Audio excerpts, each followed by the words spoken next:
Hey you guys, welcome back to my channel. So today's video is going to be about things that K-pop stans need to stop doing.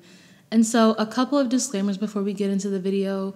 Number one, I'm not trying to be offensive or edgy by making this video. This isn't going to be a video where I try and hurt people's feelings. That's not what this is. And number two, just try not to get offended, please be respectful and whatnot. But with that out of the way, let's just get into the video. The obsession with views and streams. So I will say that to a certain extent, views and streams do matter. People that say that they don't matter at all are just lying to themselves. They do matter, but it seems that people have become so obsessed with views and streams despite the fact that they're such a small portion of what actually goes into an idol's popularity, and people trying to use views and streams to call other groups flops. For example, my alt group is Red Velvet, and Reveloves have just always been bad at streaming. We're just terrible at it. That's just how it is. But that doesn't make Red Velvet any more or less popular. We are just bad at streaming. There are fandoms that are good at streaming, and there are fandoms that aren't. And when people try and point at this group and say, oh, well, they're flops because they only have 20 million views, it's just ridiculous and so wildly inaccurate. Trying to base a group's popularity over how many views they have is just so dumb, because just because some music video has 400 million views doesn't actually mean 400 million people watched it. It's a group of people who are continuously streaming the video over and over again to get the number higher. And like I said, streams and views do matter to an extent, but they're not the end-all be-all, and people need to stop placing so much value on them.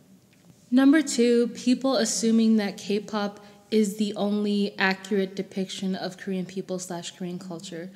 What confuses me is that people assume that because idol culture is one way, that the rest of Korea must be this way, when in reality, that's just so far from the truth. K-pop is by no means an immersion into Korean culture. There are traces of it in there, obviously, but K-pop is not the place to go to if you really want to learn about Korean culture. And people assuming that media-trained idols who are fed everything they say, who are told everything that they do, are the only accurate depiction of what Korean people and Korean culture looks like is just such an ignorant generalization. And it feels like a lot of K-pop stans don't realize that there is a world outside of K-pop and Korean people exist outside of K-pop. The unwillingness to accept or listen to constructive criticism. Now, I've talked about this before, but K-pop stans tend to be so personally attached to the people that they stan that they start viewing any sort of criticism made towards their favorite groups as hate. You could say something as simple as, I don't like this song from that group, and that'll get you the label of anti. And I dislike this because it creates for a very unnerving standing experience. K-pop is supposed to be fun and enjoyable, and people should be allowed to have opinions that differ from yours. The hypersensitivity to criticism from K-pop stans is what makes it feel like people are walking on eggshells all the time with everything that they say. People should be allowed to voice their opinions respectfully without having to worry about being blacklisted for it. The obsession with K-pop prediction. People saying that a group is less talented because they don't write their own songs. Now, I'm not sure if you guys are familiar how, the trainee system works, but these idols are trained to perform. They are trained solely in performance, singing, dancing. That's what they are trained in. They are not trained to write their own songs. And so trying to diss other artists who don't write their own music, despite the fact that that's not what they were trained to do, is just dumb. And songwriting and performing are two very different skills that do not intersect at all. And while it's cool that groups write their own music, it doesn't determine whether or not they're better performers than another group. And that's what K-pop really is all about, performing. And trying to say that a group isn't as good as this group because they don't write their own songs is just, there's no correlation, you guys. Gatekeeping the standing experience. So what I mean by this is when people try and create obstacles for somebody when they try to become a stan of a group. People saying, well, if you haven't done XYZ, then you're not a real stan.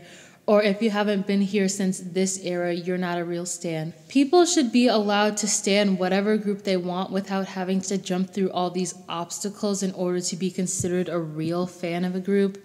Like I said, K-pop is supposed to be fun, and when you're creating this list of things that people have to accomplish before they can be considered a real fan of a group, it makes it exhausting and it turns people off.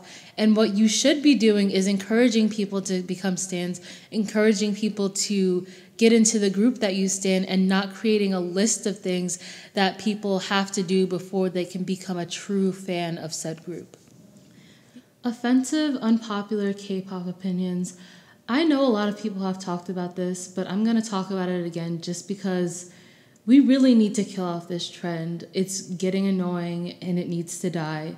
A majority of the opinions in these videos are, number one, actually offensive and very disrespectful, or two, they're the same thing we've been saying since the beginning of this trend, just stated in a different way. Titling your videos offensive, unpopular K-pop opinions is corny and clearly just a cry for attention. It's one thing to have controversial opinions. I have controversial opinions. But what the people that make these sorts of videos are trying to do is to offend people. They're not trying to respectfully state their opinions.